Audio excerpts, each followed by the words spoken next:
Hey everyone, welcome back to the Caderna podcast. I'm your host, Bryan Caderna. So in today's episode, I'm going to be discussing what exactly is a custodial account. Now, some of you that may not know me, perhaps you're a new listener or follower to our show, you just like to hear about some of these cool guests that we've had on here. Every once in a while, I come back in just to do a quick monologue on really my area of expertise, which is personal finance. All right, I am a certified financial planner. I've been practicing since 2008. And I field pretty much any question you could think of relevant to investing, insurance, or just really the money matters that people have out there. And one of the questions I get so often, particularly by parents and often grandparents as well, is what's a custodial account? All right, it kind of seems like that's the knee-jerk reaction that we have a new family member. All right, maybe we just had a baby, we had our first grandchild. We want to do something for them. We want to try and help out and set some money aside. The way that the finance industry works is it seems like kind of how a contractor says there's a tool for every job. We, in a sense, create a financial vehicle for every goal that you could think of out there. And the custodial account is meant to do just that.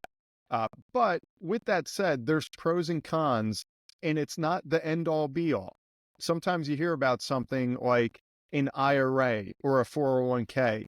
And we think, all right, that's the only way to plan for retirement. Those are qualified retirement plans. Or maybe we hear about the 529 college savings plan. And we say, okay, if I want to help prepare for college, that must be the way that I go about doing it. Now, while those are certainly vehicles meant for a job, they are not the only ones. All right. And so many of these different products or account types, they come with pros and cons, and we just have to recognize them. And that's why I always tell people, as you're learning this, don't be shy. Go out and speak with a financial advisor. Get in the know on what these matters are. Because again, if you are a follower of the show, I'm sure you've heard me say that I didn't know is not an excuse. All right. That's just the reality of finance. We thought we did one thing, and then when push comes to shove, 5, 10 years, 20 years down the line, we end up getting something else. All right. So today we're going to talk about what is a custodial account and is it something that you should be using? Is going to require work and time and sweat and toil. If money wasn't an issue, what would I be doing? Don't worry about it. You'll figure it out. Change is the only constant. The Caderna Podcast. Before we dive into what is a custodial account and what are its uses, let's bear in mind that ultimately the purpose of a custodial account is to transfer wealth. Okay, that's ultimately what we're doing is we're moving money from one person to another into this vehicle known as a custodial account. So I think it would be worthwhile to take a step back and from a really grand perspective, look at the wealth transfer that's going on in our country today. All right, we are witnessing currently the greatest wealth transfer in human history that's taking place right now. According to Custodial Associates, which is a research firm focusing on economics and personal finance, an estimated $84 trillion of wealth is being transferred from baby boomers and the silent generation to younger generation. The majority of these assets that are being transferred come from baby boomers and are going to their children, primarily millennials.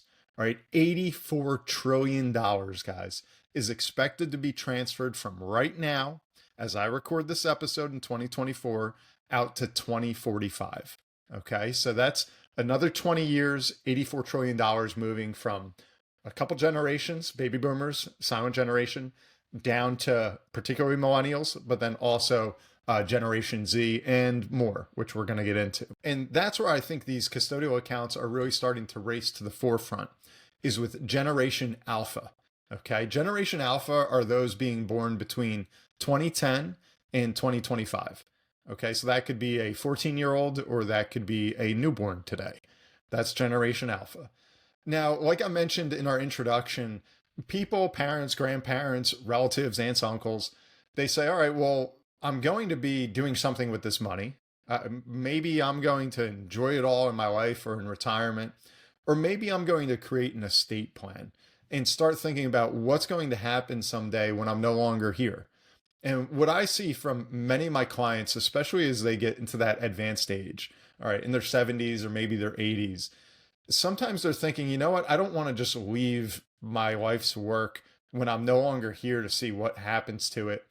I want to start doing something now. I want to start being a part of the plan while I'm here. And that's where gifting comes into an estate plan. And ultimately, one of the avenues could be a custodial account. Now, just to kind of round out that narrative of the wealth transfer right now, why is this happening? Why are we talking about it?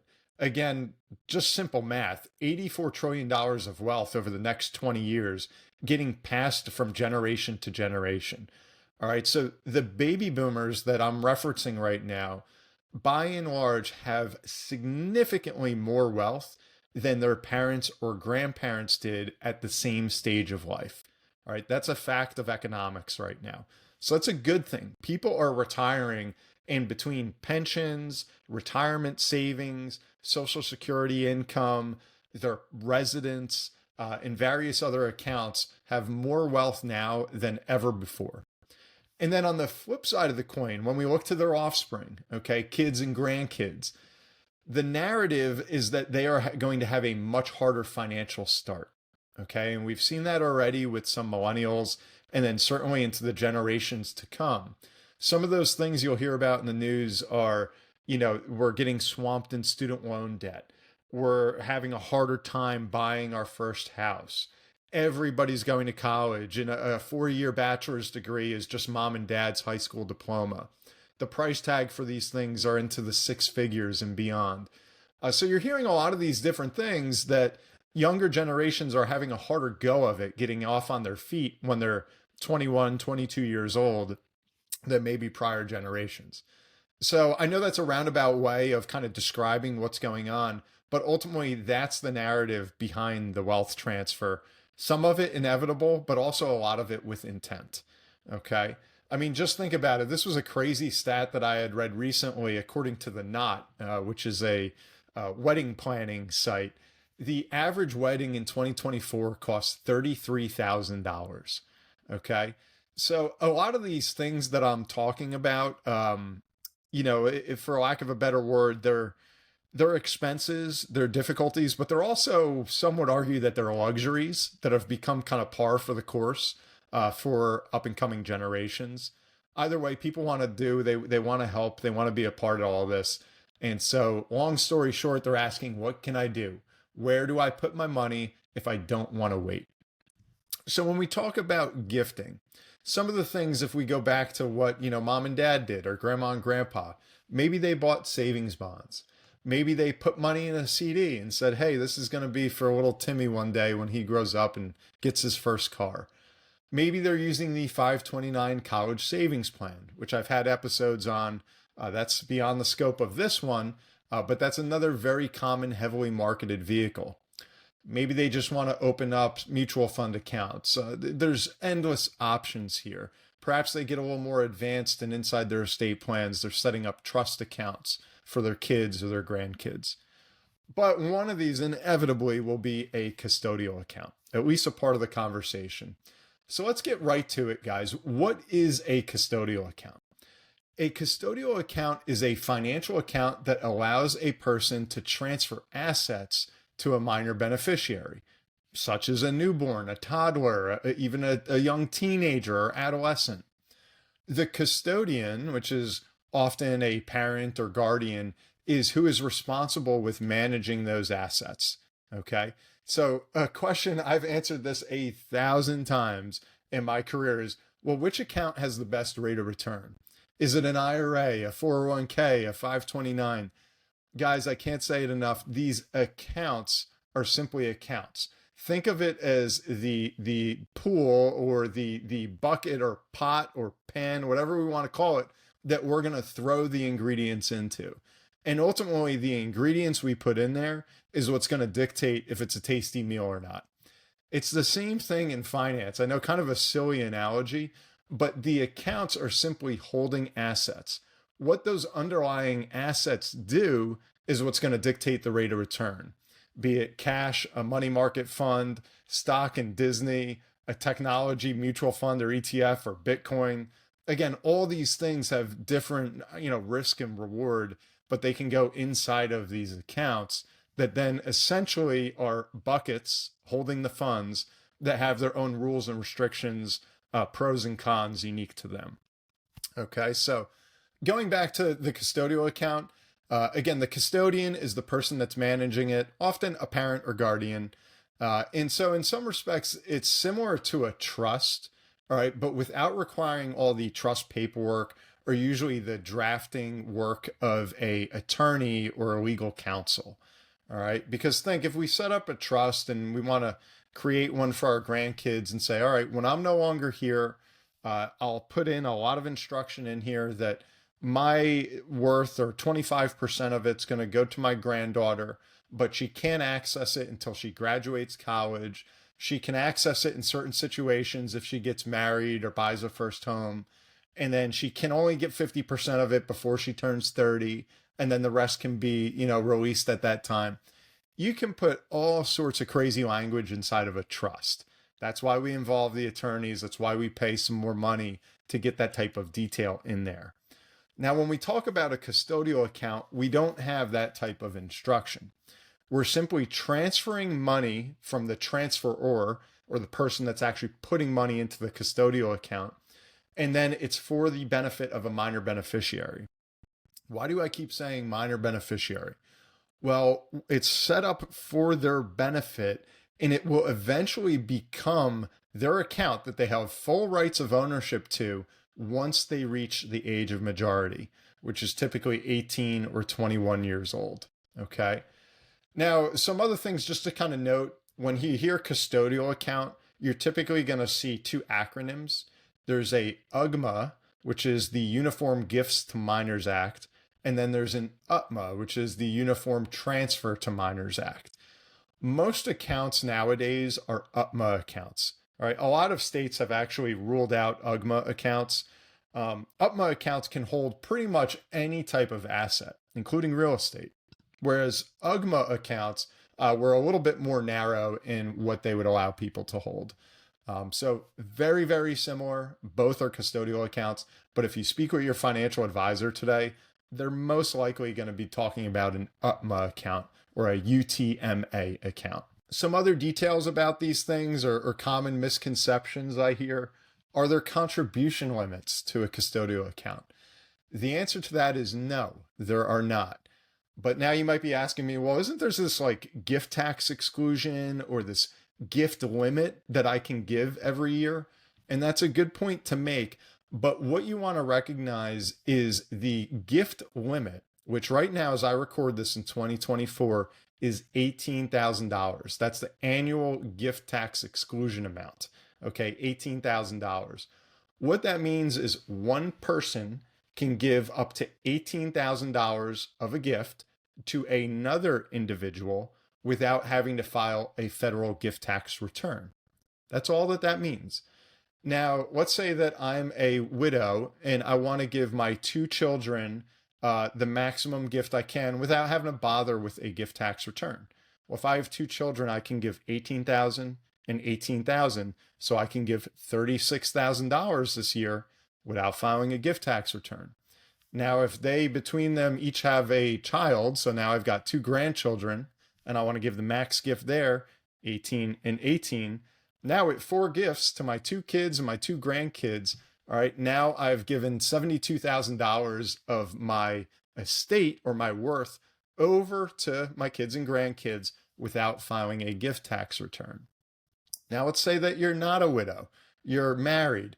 Well, guess what? Now you can give up to $36,000 to each of those individuals because you are each entitled to your $18,000 credit, annual gift tax credit. So now you might be saying, well, you just said that there's no limit to gifting into a custodial account, but we just described this $18,000 limit. Now, nothing to panic about. This $18,000 limit, what does that mean if we go above that? Is that often a lot of people come to me and they're like, isn't that something that we're doing? Maybe it's against a rule, or as soon as we do it, we're going to get hit with a big tax. That's another common misconception. What happens is every person has a lifetime gifting exemption amount, okay? And let me just read this off to you. As of this year, again, 2024, these things are subject to change.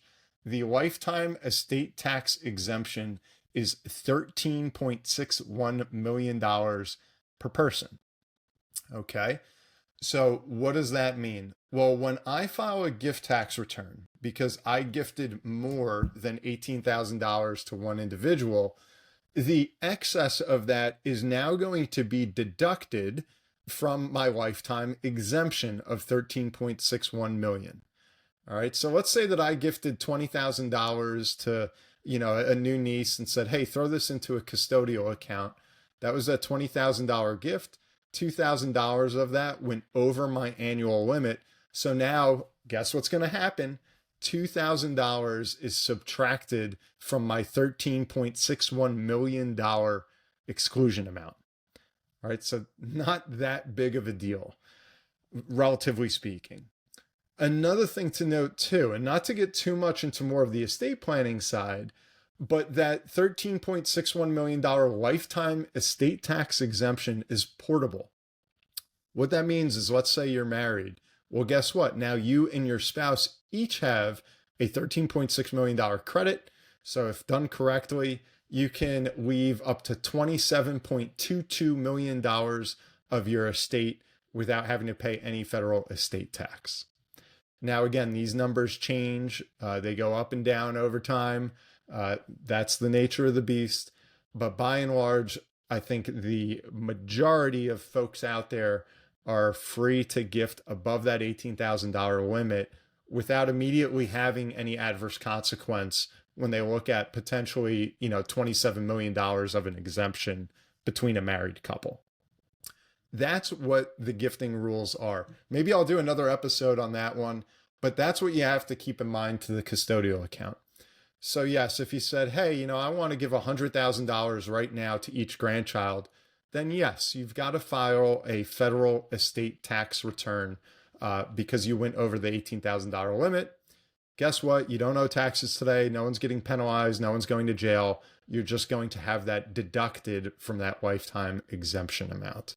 Okay, so I just wanted, I know it was a little bit elaborate there, but I just wanted to kind of clarify some of the gifting rules, because when you do make a transfer of assets into a custodial account, it is a gift. Excuse me. And that's a good segue into what I wanted to touch on. Again, the pros and the cons.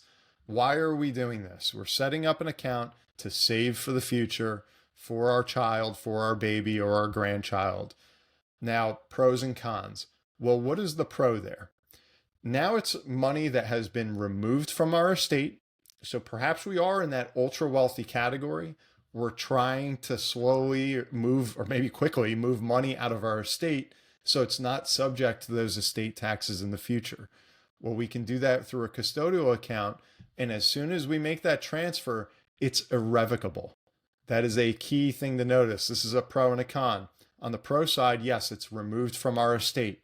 If I get sued, they cannot go after the custodial account's assets. Those are no longer mine. Those belong to that minor beneficiary who will be able to access them again at their age of majority. That's number one. But on the downside, well, guess what? An irrevocable transfer means I can't get that back. All right. So many things can happen in life over 10 or 20 years as we see a baby grow into a man or a woman. All right. Perhaps we run into financial trouble and we need those assets. We took on credit card debt. We had unexpected medical bills, one thing or another, and we want to use that just to get through on our own. Well, that's off the table. That money has already been transferred out of our name. Can't go get it. Same thing if maybe we change our mind about our grandchild. All right. Maybe they take a path, that we didn't want them to go down. They made a couple bad decisions in life. That's something where we might change our mind. Well, you can't. What's done is done. Another thing, maybe not so severe, but that's a reality, is maybe that 18-year-old is not financially mature yet. And if there's a lot of assets in that custodial account and they turn 18, now it is their account. Might that go to college education? Yes. Might it go to Vegas and on a blackjack table or something else? That could happen too. And if those are real concerns, especially with more significant wealth, that's where estate planning and trust documents may be a little more appropriate, or perhaps work in tandem with the custodial accounts. Okay, so that's that kind of yin and yang. We're getting something, but we're giving up something. So lots of times these financial goals are at opposition with one another. All right, we've set something up for the minor beneficiary. We've removed these assets from our estate, but we've given up control of them. All right, we no longer have ownership of those assets. So for many people, I think they would define that more as a con. Nobody likes to lose control. Even if they do want to make this gift or they do want to help out, they'd like to still have some say in the matter of where those funds eventually end up and how they're used. That's a downfall, I would say, of the custodial account. Now, what's a good thing about that? We talk about what's the tax impact. And again, any of these things I describe on these shows, you should always consult with your individual advisors, your tax and legal professionals. Just a quick disclaimer there. But what is the tax benefit of setting up a custodial account? Well, here's where there's a couple cool things here. All right. So tax benefits of a custodial account. As of 2024, up to $1,300 of earnings. That would be interest, dividends, capital gains inside that account. Up to $1,300 are exempt from federal income tax. Okay. Whereas if I were to just set up a brokerage account or something in my name, or just put that money into my IRA or something else, again, we're going to have a different tax impact than if we had set up an investment account inside of the custodial account for the minor beneficiary. Now we can have up to $13 of earnings in each year that we do not have to worry about. Now, what if we start to go over that? The account is growing, it's earning more interest and dividends. We've had some nice gains in there. All right. If we have more than $1,300, but less than $2,600, all right, then it's going to be taxed at the child's rate, tax rate, which is obviously typically lower than the custodian. Let's say that, they're adult parent. Anything over $2,600 of earnings is now going to get taxed at the parent's rate. All right. If you ever look up the term kiddie tax, all right, KIDDIE, kiddie tax, this is what that's referring to, of essentially how much investment earnings the child is allowed before it goes up to the parent's tax situation. All right, so just some things to know. There are some other caveats to that, such as if the child has earned income over certain thresholds, whether that be from summer jobs, waiting tables, mowing lawns, whatever they might be doing, then the parent might have to file a separate tax return for the child, which then can muddy the waters a little bit with their custodial account. Because remember, that minor beneficiary technically owns the custodial account. All right, so those are some of the key things to know. Last thing, I know we were talking about estate planning a second ago. From an estate tax planning standpoint, it's important that custodians realize any transfer into their child's custodial account is still going to be considered a part of their estate. So if they're trying to gift money out of their estate, but putting it in their child's custodial account, that won't work. All right. Now, if it's a grandparent to grandchild, then that transfer can actually be removed from their estate. All right. So again, some details that come into play here that might require a little more investigation as you design your plan. So in conclusion, like so many financial vehicles, as I said, the goals, what we want to get out of them, might be in opposition to one another. And that's why it's so critical that parents and grandparents, or whoever these people are that are trying to help out, understand how these different tools fit into an overall plan. All right, especially when we start to get into estate planning, which can be a little bit more convoluted. All right, so if you're asking yourself, hey, is the custodial account right for us? It very well may be. Are you okay giving up control? Do you want to give an irrevocable gift, all right, to that child? And if we're not the custodian of the plan, can we trust perhaps our adult children or uncle or whoever it might be that's the custodian to do the right thing in managing those assets for the minor beneficiary?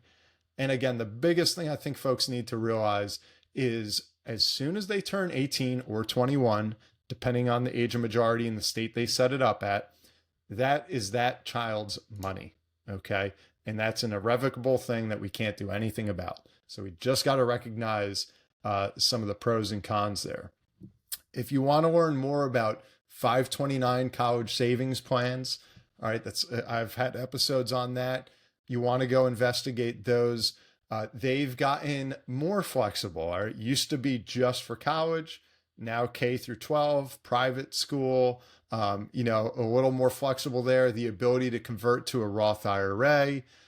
You have some options there. Again, tax-free being the benefit of the 529, which we don't see in the custodial account. But yes, some of the withdrawals, if not used for higher education, can be subject to penalty. So there's, again, the point being is there's so much minutia here that you want to understand between these various vehicles.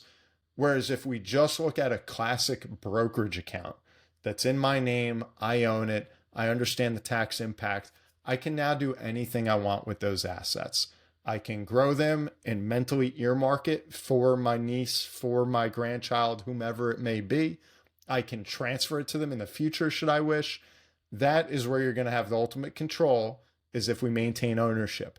But tax-wise, is that the best thing? Again, pros and cons to all these. That's why it's best to not throw all your assets at the kitchen sink. You'd rather break this out into an appropriate portfolio. I hope that was helpful. If you have any questions on this, please, you can reach out to me or you can speak with your financial advisors to get more clarity. But that's the ins and outs of a custodial account. And keep in mind, these things change. Nothing is stagnant.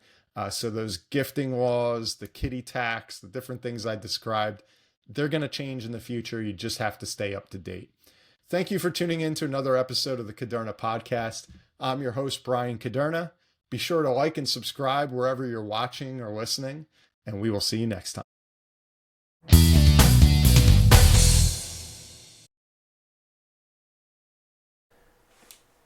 This podcast is intended for the general public and for informational purposes only. The show does not provide any recommendations or investment advice regarding any specific account type, service, strategy, or product, or to otherwise act in any fiduciary or other capacity. Please contact a financial professional for guidance and information that is specific to your situation. Bryan Caderna does not provide tax or legal advice. Please contact your accountant or legal advisor to discuss your situation.